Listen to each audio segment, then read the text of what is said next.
Hey girl. Hey mama. Ready to get unschooled? Totally. Welcome to Moms Unschooled, where we break down all the things from the mundane to the magnificent, so you can think for yourself and do what's right for you. Hey Erin. Hey Sarah. When I say Karen, what do you think about? All the neighbors trolling out their windows, looking down on you and judging your actions. Yes. Tiger King. Wait, her name's not Karen. Yes. Carol. Her name is Carol. No. Okay. Tiger King. How would you describe a Karen? Karen to me are the nosy neighbors that are trolling out their window, looking down on your every move and judging. Nosy Nancy. Nosy Nancy, if you will, about who has something to say about everything. And you're wrong. And you're wrong. Their way is the best. They're going to let you know about it, whether or not you ask. How that relates to getting unschooled about parenting, though, is Karen reminds me that there is this fine balance of kind of how to advocate for your child without being pushy. Because I was having a conversation with a friend one time, and they were telling me some concerns they had about their child at school. And she said, you know, I want to do XYZ, but I don't want to be a Karen. So at what point are we as moms, why are we stopping ourselves from advocating for our kids in certain ways that we think will benefit them just because we're afraid we might be viewed as being too pushy or, quote, that mom, or as a Karen, right? Karen called the school today. She wants little Jimmy to be able to sit in the front row. Obviously, if he has a vision problem, that's one thing.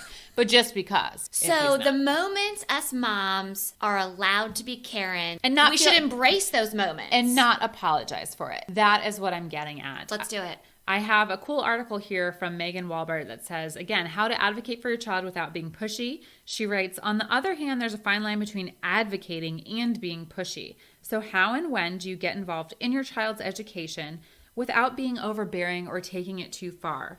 And one of the things she first recommends is to be proactive where it counts. She talks about what are you going to basically spend your time focusing on when you do talk to their teacher, when you do talk to the school.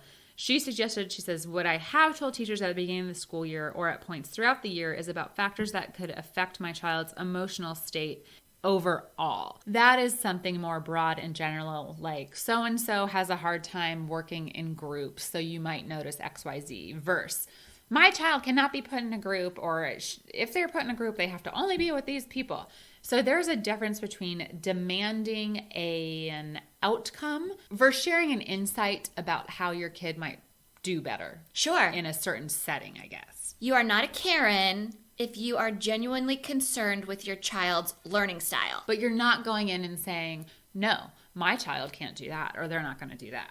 No, and I think it's not being a Karen. If there is a procedure in the school on how to change something, as big of a deal as your child, say, switching classroom teachers, then it's okay for you to go through that chain. I hear what you're saying, because her second thing, she says, start at the bottom. And what she really means by that, she says, the fastest way to escalate an issue with homework or behavior and create a contentious relationship going forward is to leapfrog over the teacher's head and go straight to the school administration. Now, I will say, if something is more of an administrative issue and you know at that level that it's really not the teacher's bubblegum, I would probably, just let the teacher know, but it's not going over their head if something is truly a school administrative issue that you're having a challenge with versus a direct classroom issue, I would say. Sure, fair enough. She also points out that there's a difference for advocating for your kid when it might be something that's just your preference, or if it's a legit safety or bullying concern. I don't think we need to apologize for that. How do you distinguish when you will bring up something or not?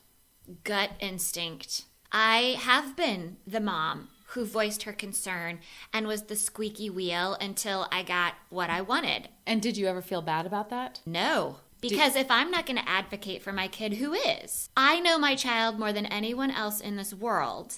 And if I don't help them have a voice, who is going to? If we're completely okay with status quo and things, they may or may not be going okay. If I can do better than it's just fine, I'm going to do that for my child. You had mentioned to me once that you changed your kids' classroom. Yes. You weren't doing it in response to your kid particularly saying that they did not prefer that one. No, not at all. Tell me about that decision for you. You just instinctually knew for some reason that that wasn't a good fit and you proceeded accordingly? Or how did you make that determination? Well, my child came home pleased, pleasant, happy with the classroom environment that she was in. This teacher was a delight, had a new take on education, and I'm okay with that. I love the fact that teachers still have times for creativity and bringing their own game to the classroom, if you will. And when it comes to voicing my concerns or not, I've taught my kids from day one, different adults have different rules. Part of the reason you go to school is to understand that all of mom's rules aren't necessarily important to other adults, and that's something that you need to learn from day one.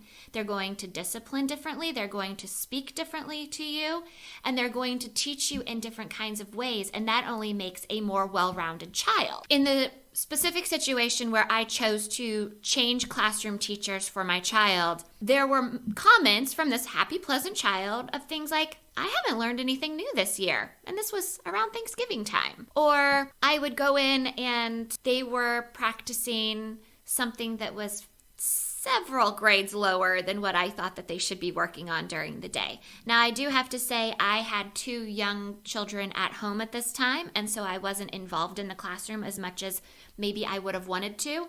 But as soon as I had the moment to go in and volunteer in the classroom, and might I add, it wasn't to stalk the teacher. I went in to be helpful, be a classroom assistant when I actually had the time to do so. It was not for my child. This is really helpful because it's something you got to observe firsthand, which I think also makes a difference versus just getting third-party feedback about what is happening in a classroom and how your kid is doing.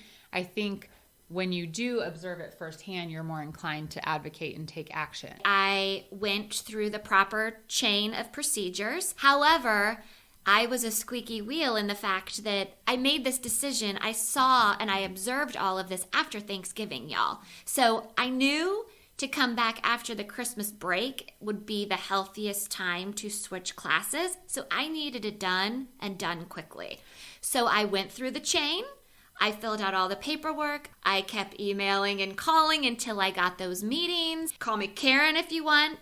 Karen got what she needed to the last day before Christmas break. And it was the right choice. Did you ever second guess yourself about, oh, now they know my concerns, I'll trust that they'll handle it? Or were you always 100% confident that this has to happen now and this is what I'm pushing for?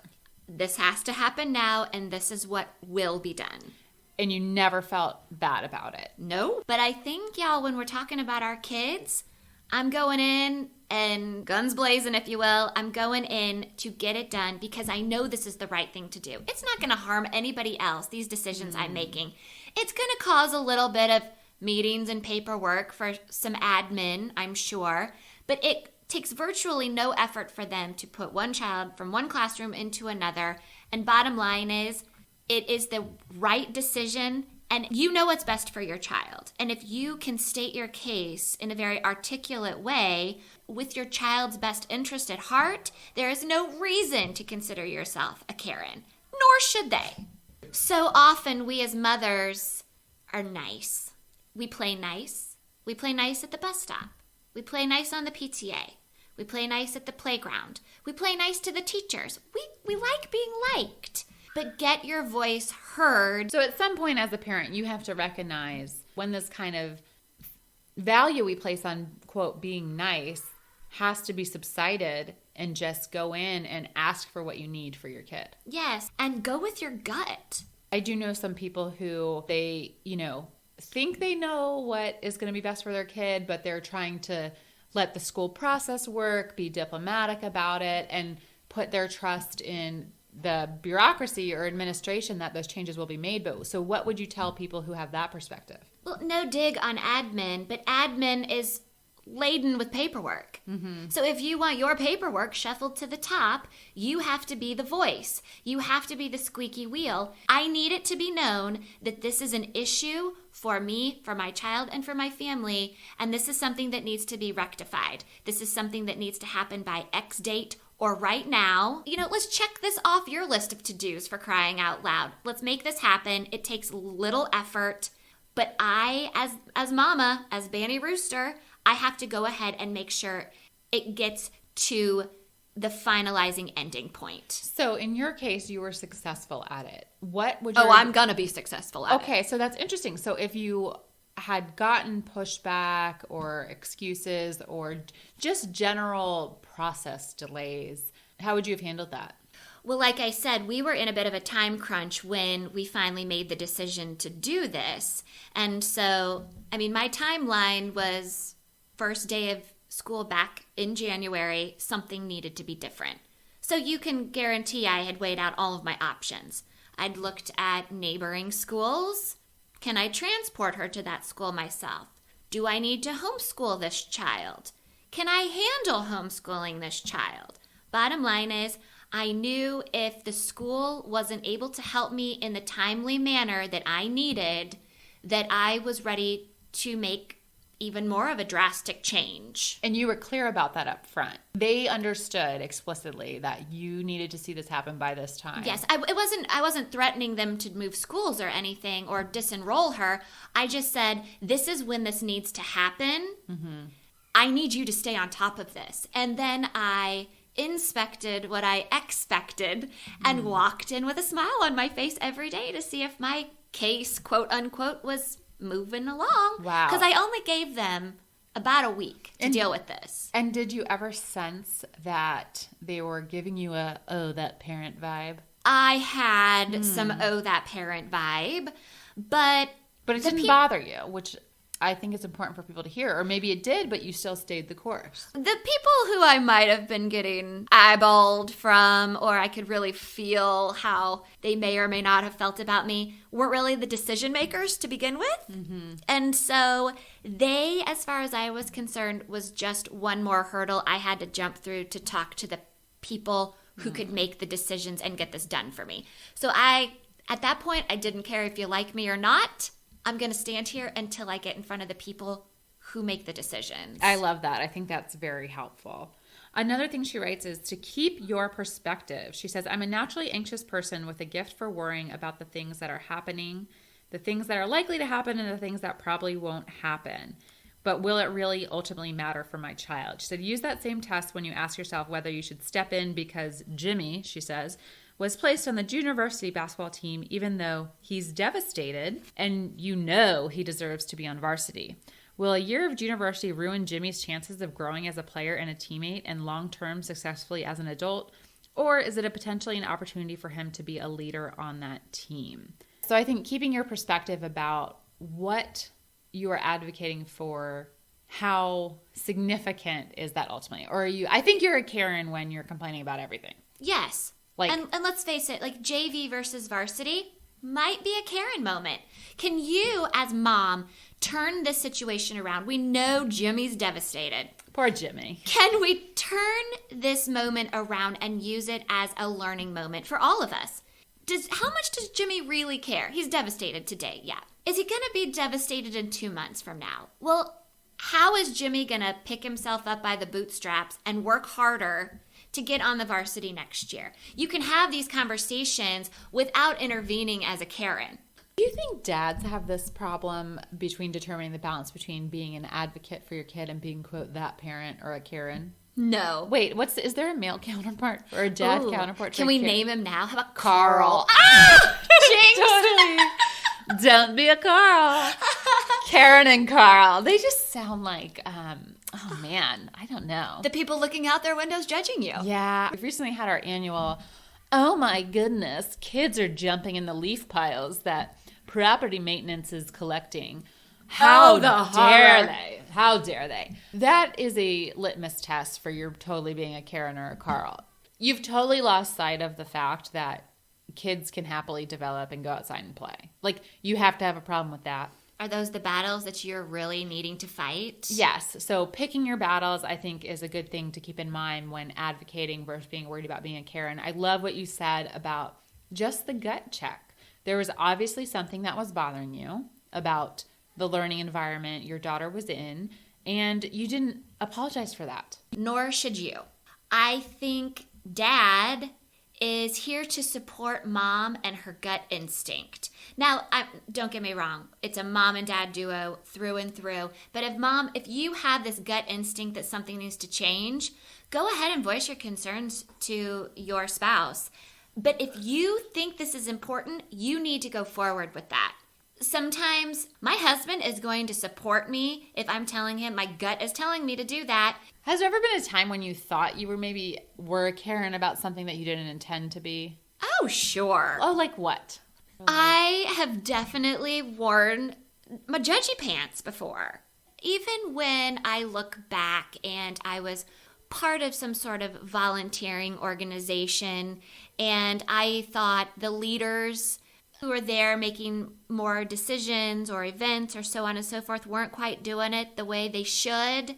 Man alive, the judgy pants came out. Yeah, so I think the fine line is Karens thrive on judgment and they never move to the advocacy part. And they don't do that check of like, yes, part of advocating for my kid is that I have made a judgment that I know something is not working for them. And therefore, I am going to change it in the vein of improving this for my kid versus I'm making a judgment and they're going to hear about it, whether it helps my kid or not. Absolutely. So be an advocate. Don't be a Karen unless you have to. Don't worry about being a Karen. Do what's right for your child, your family. Does Karen have like a nice cousin? That's, I think, who I we're know. wanting to be. I feel like we all feel like we're Karens and then we evolve into like bonus Karen. But that still has this negative connotation. Right. So who's like Karen's advocate cousin that has all this in check? Cathy! Yes, Cathy, the well-intentioned advocate for her kids. Thanks for listening to Moms Unschooled. Subscribe on YouTube, follow us on Facebook, or email us at momsunschooled@gmail.com. Juicy!